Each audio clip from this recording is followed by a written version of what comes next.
This is a round, brilliant cut diamond. For nearly a century, a single company convinced the entire planet that a stone like this was extremely rare, eternal, and the only acceptable way to prove that you love someone. It was probably the most successful marketing campaign in human history. Not the most successful jewellery campaign, the most successful campaign, full stop. They instilled a near religious belief in the value of this mineral, building a modern day empire. And right now, in 2026, that entire empire is collapsing in real time. The company that built it has had its value fall by about 75% in just 3 years, and its own parent company is trying to sell it for scraps.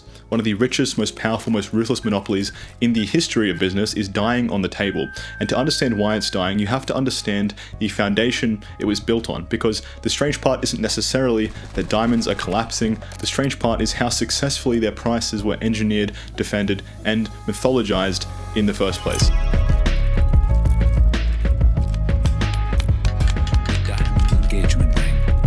Could 2 months' salary last forever? A diamond is forever to be.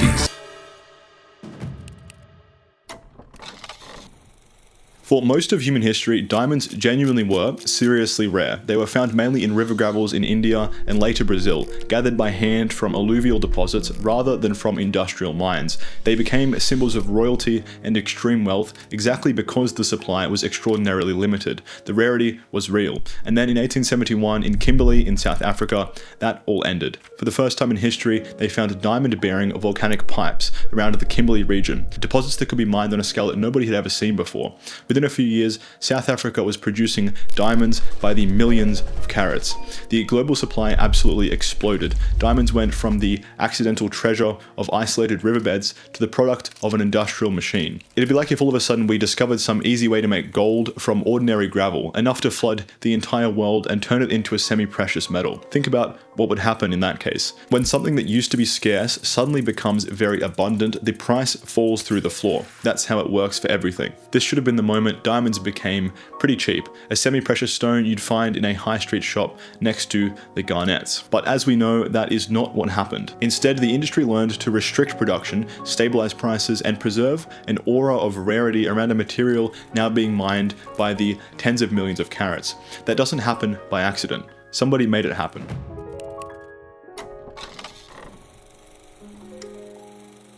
So we left off with a problem. More diamonds coming out of the ground than the world had ever seen. The price should have been in free fall, and it nearly was.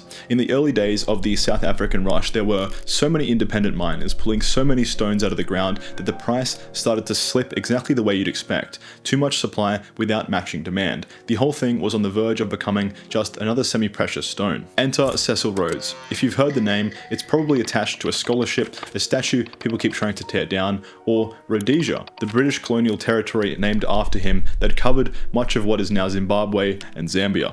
All of those things are connected to this story.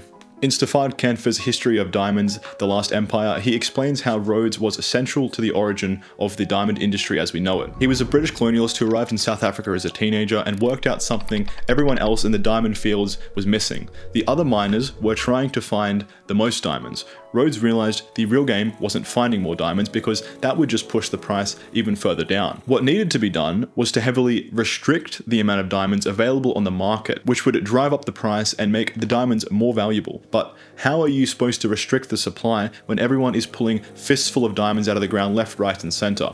Rhodes knew exactly how. Through the 1870s and 80s, he did something methodical and ruthless. Rather than trying to outmine his competitors, he bought them, one claim at a time and then one mine at a time, swallowing the entire competition Rockefeller style until in 1888 the major Kimberley operations were consolidated into a single company. The final buyout of his great rival Barney Barnardo's Kimberley Central was settled with a single check for £5,338,000. At the time, it was said to be the largest single check ever written, nearly $1 billion in today's money. That new company was called De Beers, and Rhodes now controlled virtually all diamond production in South Africa. By 1900, he would control an estimated 90% of the entire world's rough diamond production. And this was not a normal multinational mining company in the modern sense. The scale and power of the operation was insane. Rhodes was simultaneously a mining magnate, the Prime Minister of the Cape Colony, and an empire builder, using diamond money to acquire political and military power. Through the British South Africa Company, he obtained a royal charter to administer territory, fielded armed police and a literal settler army, and conquered lands that would later be called Rhodesia after him. He supported a failed armed raid intended to overthrow the government of the neighbouring Transvaal, unsuccessfully backed legislation that would have allowed black workers to be judicially flogged for breaking labour contracts, and during the siege of Kimberley, De Beers engineers even manufactured a functioning artillery gun called Long Cecil. His companies were beginning to behave like governments. Imagine if Apple, while producing iPhones, had a fleet of F-35s, annexed Mexico entirely and renamed it Steve Jobs Land, and launched a failed coup against the Canadian government. That's not an exaggeration of scale. This raid literally happened. It's called the Jameson Raid, and it nearly started a war. And Rhodes wasn't smashing Red Bulls and digging up all the diamonds himself. The entire system depended on a vast and brutally controlled black African workforce. As Stefan Kampfer documents in The Last Empire, workers were housed in what were called closed compounds. Fenced, guarded enclosures, they could not leave freely for the entire duration of their contracts. Disease was rampant due to severe overcrowding. The official justification was preventing diamond theft, but the result was a system of near total control over the workforce. They were confined, surveilled, and strip searched. And many experts, including Stefan, have noticed how this compound system developed in the diamond and gold fields of South Africa, prefigured methods of racial control that would later be formalized under apartheid. De Beers didn't simply happen to be operating in that world, it actually helped build the template. The crazy thing is that De Beers wasn't even uniquely evil among colonial extractive companies, but it was unusually coercive for its era, and it was exceptionally successful at converting that coercion into a respectable, enduring luxury empire. But despite all that, Rhodes was reportedly still scared of talking to women. He would flee on horseback if a suitor tried to visit him. The man annexed 2 countries and attempted a coup, but a dinner invitation from a woman was apparently a bridge too far. Rhodes himself died in 1902, but the company he built didn't die, and it was about to get vastly more sophisticated.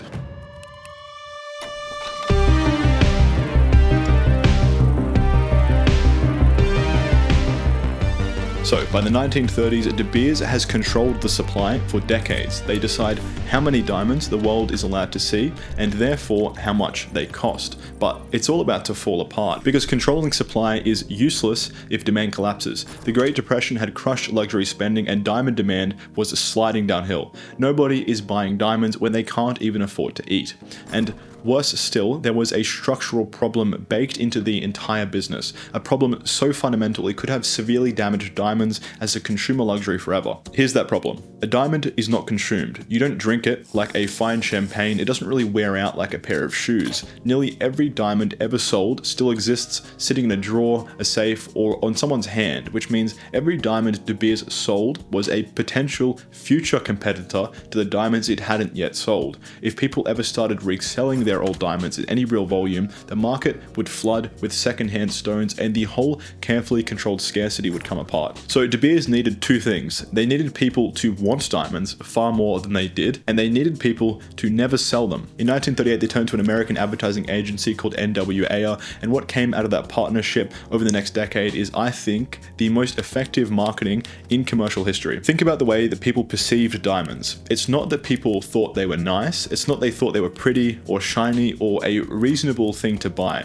People believed in diamonds the way you believe in something you were raised inside of. They function like a religion that nobody remembers converting to. A man is supposed to take months of his income, sometimes go into genuine debt to buy one specific colorless rock. It doesn't matter if he likes it, doesn't really matter if his partner likes it, because the absence of it means something. Because if the ring doesn't have a diamond, the engagement somehow doesn't count. And it has to be a diamond, not a sapphire, not a ruby, a diamond. Even if you bought a beautiful 2-carat ruby worth multiples of what a diamond would be worth, you might still feel the need to justify it. It's not a diamond, but nobody decided to believe this, it was installed. In 1947, a copywriter at NWA called Francis Garrity wrote 4 words at the end of a long day. A diamond is forever.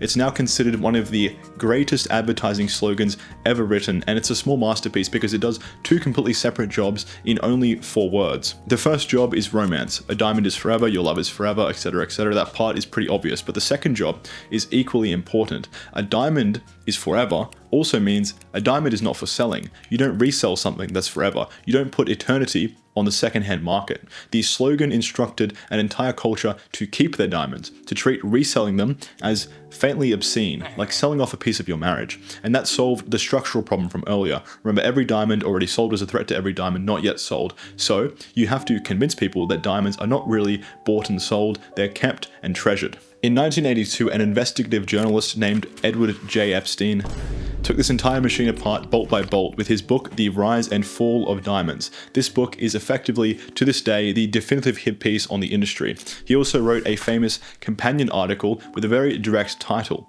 Have You Ever Tried to Sell a Diamond?, which we'll get into in a second. But you'll often hear people say something along the lines of, diamonds are worthless. But that's not true. The truth is maybe worse. Diamonds aren't worthless, they're illiquid. Worthless means the thing has no value. You can buy it for $2 and throw it in the bin. Illiquid means it has value, but you can't easily get it back out. Take a diamond you paid $5,000 for and walk into a jeweler the next day and try to sell it. You'll be offered a fraction of what you paid if you're offered anything at all. I've personally never purchased secondhand diamonds from a client in my whole career. So it's not that the stone is worth nothing, it's that you, the person who bought it, are prevented from ever realizing its value ever again. And then there's how much you're supposed to spend. You've probably heard the rule. 1 month's salary, 2 months salary, maybe 3. The number changes depending on when and where you grew up, which is the first clue that it isn't a real tradition. It was another ad campaign. De Beers anchored the correct spend to a fraction of a man's income, and they made the size of the sacrifice into the measure of the love. The more it hurt you to pay for the big diamond, the more it proved that you meant it. And the main reason I think that doesn't feel completely ridiculous is that it's hijacking something a lot older. Across much of recorded history, marriage has actually really involved a significant transfer of wealth. Dowries, bride wealth, gifts, gold, livestock, property, or land. The customs differed enormously, and the wealth didn't always belong directly to the couple depending on the culture, but marriage and material sacrifice have been linked for thousands of years across pretty much every culture. So we're already primed to feel that marriage should involve handing over something of serious financial value. And the diamond ring slots perfectly into that expectation. It looks like concentrated wealth. It feels like the major transfer of value that marriage is supposed to involve, except unlike gold, land, or livestock, an ordinary retail diamond ring is extremely difficult to convert back into anything close to what you paid for it. So you overspend, partly because the purchase occupies the cultural position of an asset, even though financially it doesn't usually function like one. Okay, so far we've got control the supply, so you set the price, manufacture the demand, so people need the stone even if they don't really want it, sanctify the object so nobody ever resells it, and anchor the spend to guilt so people will pay as much as possible and feel righteous doing it. That is a recipe for some serious profit and one of the most complete pieces of behavioral control ever pulled off commercially. And it worked so well that 3 generations later, you might still feel a faint discomfort at the idea of proposing without a diamond, even as I'm literally explaining to you how that idea got there. But there's one last bit that's vital to the system and not often talked about. For this to work, they had to make people believe the diamond was the best stone, the pinnacle, the most precious thing you could put on a hand. Otherwise, people might think, sure, diamonds are cool, but then end up proposing with a lovely ruby instead.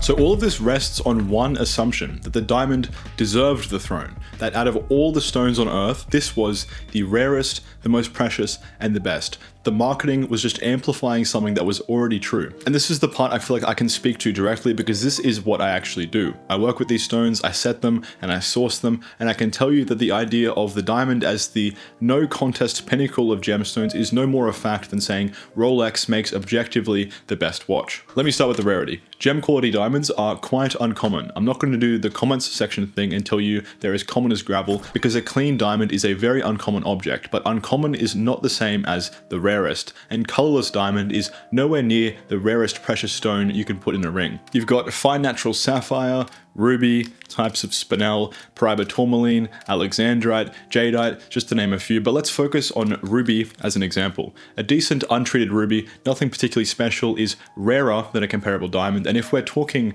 fine natural ruby, that is a whole other world of rare. When you see the per carat price records broken at auctions for stones, it's rubies, sapphires, and emeralds sitting at the very top, going for more per carat than all but the most exceptional colored diamonds on Earth. The market itself and gemologists agree that rubies are scarcer and more valuable than the finest colorless diamonds. And it's not just ruby. Think about every stone the diamond myth had to step over to claim the throne. There's a green garnet called tsavorite that's often cleaner and tougher than an emerald, found in essentially only a few corners of the planet. There's alexandrite, which changes color from green to red depending on the light, which is so rare that most people will go their entire lives without seeing a real one. There's a whole tier of colored stones that are scarcer and in many cases more beautiful than the colorless stone everybody was taught was the best. So how did the diamond win then? Logistics. You can't run the De Beers machine on rubies. They come from too many places, too many small operators. You can't put your hand around the whole supply. The major South African diamond deposits were different. They were enormous, concentrated, capital-intensive industrial operations. Once the mines and the distribution channels had been consolidated, a huge portion of the world's production could be sorted and released through a central system. That made diamond unusually easy to monopolize. So the diamond didn't become the king of gemstones because it was objectively the best gemstone. It became the king because it was the most controllable gemstone. The throne, like most wars, was won on logistics. A while back, I set a 120-year-old Burmese ruby for a client, and unlike a diamond, which loses most of its value the second it leaves the shop, that ruby was worth about 15 times what he paid for it at auction in 1997. Fine colored stones have climbed in value for decades, while a $10,000 retail diamond bought in 1998 might only sell for a few $1,000s today. It would need to sell for about $20,000 just to have kept up with inflation. So the diamond was never the rarest, never objectively the best. Its throne was built on supply control and one of the most sophisticated marketing campaigns in history, and held there for nearly 100 years. The only question left is what happens when the old system can no longer control scarcity strongly enough to protect the price. And in 2026, we're watching the answer.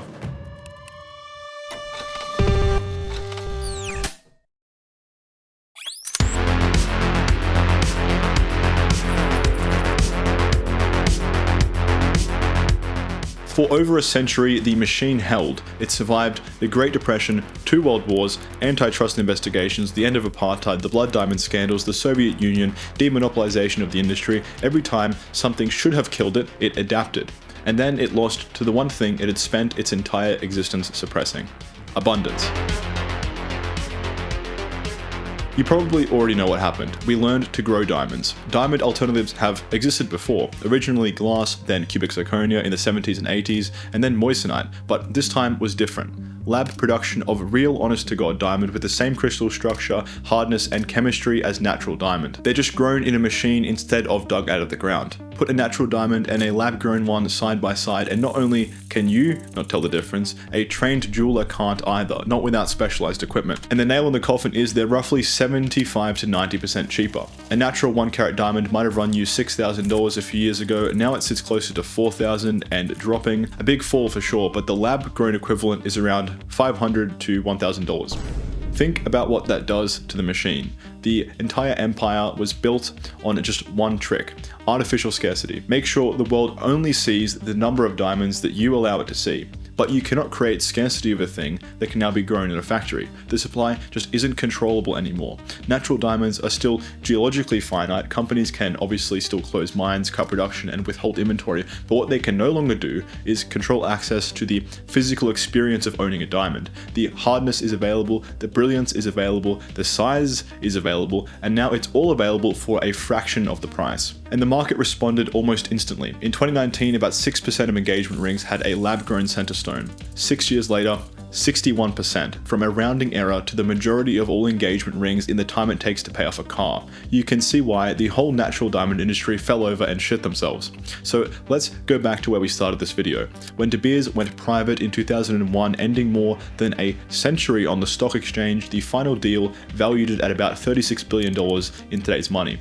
In 2011, when the Oppenheimer family finally sold out after 80 years of running the company, the deal valued De Beers at about $19 billion in today's money. By 2023, Anglo American had it on the books at about $9.2 billion. Today, the company that once literally was the entire diamond industry is valued at around $2.3 billion. Anglo has wanted out for a while, but an old diamond monopoly in 2026 turns out to be quite a hard thing to sell. The process has taken over 2 years, although by June 2026, when I'm recording this, negotiations are advanced and 2 bidders currently remain. And here are 2 more details that I find pretty interesting. First, a few years back, De Beers launched their own lab-grown brand called Lightbox, in my opinion at least partially to try to manipulate the lab-grown market the same way it did with naturals. It set a very low price per carat to try to show how worthless lab diamonds were. However, it backfired spectacularly when the message consumers took away was how good value lab diamonds were. The transparent low price just showed everyone how little these stones were actually costing to make these days. Second, and this is the one that really cooks me, right up until the end, De Beers was still running the original playbook. Reporting showed that during 2025 the company had been selling stones at a discount in private while publicly maintaining official prices around 20% above what the market was actually paying. That is the exact same trick the whole empire was built on, being run one last time in the dark as the lights go out. They were manufacturing the illusion of value right to the end because that was the only thing they ever really knew how to do. So that's the story. And to be clear, none of this was the diamond's fault. Diamond is hard, very pretty, it's a genuinely excellent material. I'll set one for you any day of the week. The stone was never really the problem was everything around it. Edward J. Epstein's article on this topic is linked in the description. It's basically a condensed version of one of the books this video drew from, and it goes deeper than I could here. If any of this piques your interest, read that one first. If you want to go deeper into the physics, history, and other secrets of the jewellery industry, my book is free in the description. And if you want to see my work, the pieces I make are on my website. Otherwise, now you know what you're actually putting on your hand. I'll see you in the next one.